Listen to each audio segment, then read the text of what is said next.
Assalamualaikum warahmatullahi wabarakatuh. Anak-anak yang manis, anak-anak yang ganteng, anak-anak bu guru yang solih dan solihah. Hari ini anak-anak kelas 2 kita belajar akidah akhlak dengan materi kalimat thayyibah ta'awudz. Tentu sudah hafal ya. Nah, sebelum memulai pembelajaran, yuk kita baca basmalah dulu. Bismillahirrahmanirrahim. Yuk kita mulai belajarnya. Anak-anak kelas 2 yang Bu Guru sayangi, tujuan pembelajaran pada hari ini adalah yang pertama, meyakini kalimat ta'awudz sebagai perlindungan kepada Allah Subhanahu wa Ta'ala. Yang kedua, memahami ketentuan membaca ta'awudz. Yang ketiga, mempraktikkan membaca ta'awudz sesuai ketentuannya. Kemudian yang terakhir adalah membiasakan berlindung kepada Allah dengan membaca ta'awudz dalam kehidupan sehari-hari. Itu anak-anak tujuan pembelajaran pada hari ini. Nah, anak-anak yang solih dan solihah, kalian udah tahu belum bacaan ta'awudz seperti apa? Nah, ini dia bacaannya. A'udzubillahi minasyaitonirrajim. Nah, itu ya bacaan ta'awudz yang artinya aku berlindung kepada Allah dari godaan setan yang terkutuk. Nah, anak-anak yang solih dan solihah, setiap muslim itu harus mempercayai, kemudian meyakini dan mengakui bahwa Allah adalah Tuhan yang berkuasa atas semua makhluknya. Jadi dialah Allah yang menciptakan manusia, menciptakan jin, menciptakan setan, menciptakan iblis, tumbuhan, hewan, gunung, air, lautan, dan sebagainya. Jadi segala yang ada di jagat raya ini adalah ciptaan Allah. Nah, salah satu wujud pengakuan atas kuasa Allah Subhanahu wa Ta'ala yaitu dengan cara apa? Dengan cara membaca kalimat ta'awudz. Anak-anak yang solih dan solihah, bacaan ta'awudz ini disebut dengan bacaan apa? Disebut dengan bacaan isti'adzah ya. Kata lainnya bacaan ta'awudz adalah bacaan isti'adzah. Jadi ta'awudz itu merupakan doa perlindungan kepada Allah Subhanahu wa Ta'ala dari gangguan setan laknatullah.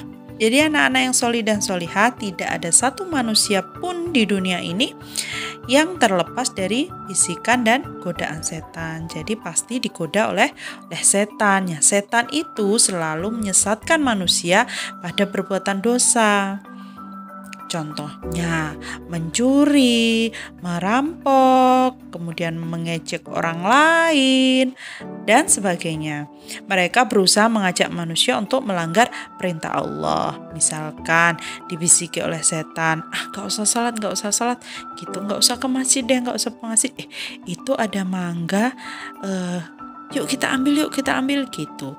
Padahal itu mangganya orang lain, tapi kita disuruh apa? Mencuri. Gitu ya anak-anak, setan itu menjauhkan manusia dari kebaikan. Oleh sebab itu membaca kalimat ta'awudz yakni a'udzubillahi minasyaitonirrajim itu adalah sangat dianjurkan agar apa? Agar kita terhindar dari keburukan. Jadi berlindunglah hanya kepada Allah, bukan kepada makhluk yang lain. Jadi kita itu kalau berlindung hanya kepada Allah. Orang yang berlindung kepada selain Allah disebut apa? Disebut syirik. Jadi misalkan berlindung kepada selain Allah, misalkan berlindung pada batu yang besar atau berlindung ke pohon yang rindang begitu, itu namanya syirik. Syirik merupakan perbuatan menyekutukan Allah dengan makhluk lain. Jadi menyamakan Allah dengan makhluk lain, tidak boleh ya.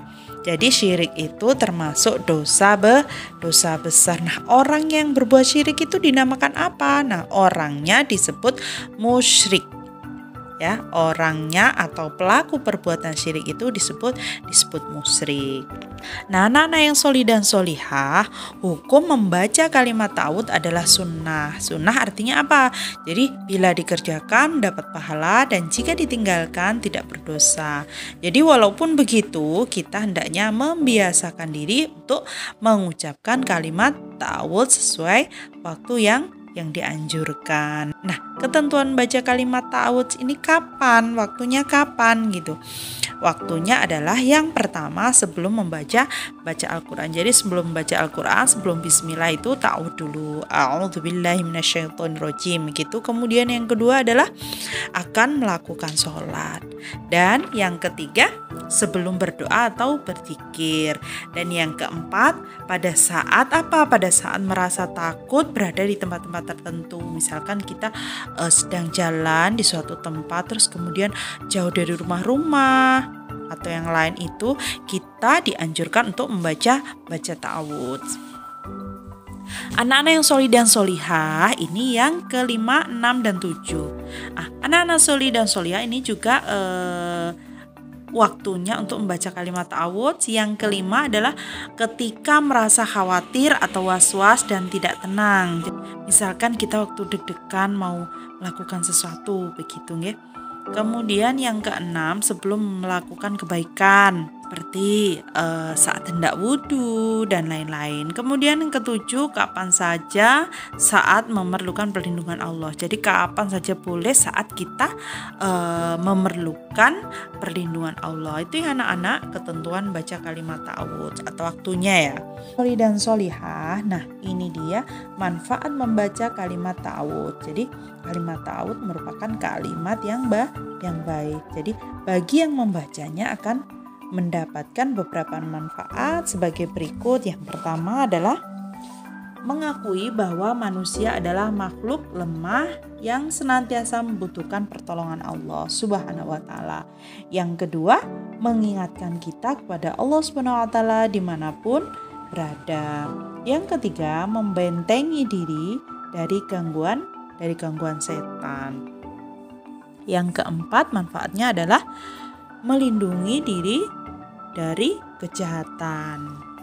Nah, manfaat membaca kalimat ta'awudz yang kelima adalah menimbulkan ketenangan hati. Kemudian yang keenam, menghilangkan amarah. Dan yang terakhir adalah menjauhkan lisan dari ucapan buruk yang tidak bermanfaat. Itu ya anak-anak manfaat membaca kalimat ta'awudz. Anak-anak yang solih dan solihah, nah itu tadi kita barusan belajar tentang kalimat thayyibah ta'awudz. Tentu sudah hafal ya. A'udzubillahi minasyaitonirrajim. Kita tadi sudah mengenal kalimat thayyibah ta'awudz, kemudian kapan membaca kalimat ta'awudz, kemudian manfaatnya membaca kalimat ta'awudz. Nah, semoga anak-anak semangat ya belajar di rumah. Kemudian jangan lupa makan makanan yang bergizi, kemudian olahraga, berjemur, boleh bersepeda, boleh lari-larian di depan rumah gitu ya. Jaga protokol kesehatan. Semoga pandemi ini segera berakhir dan kita bisa bersama-sama belajar di dalam kelas gitu ya anak-anak. See you next time. Wassalamualaikum warahmatullahi wabarakatuh.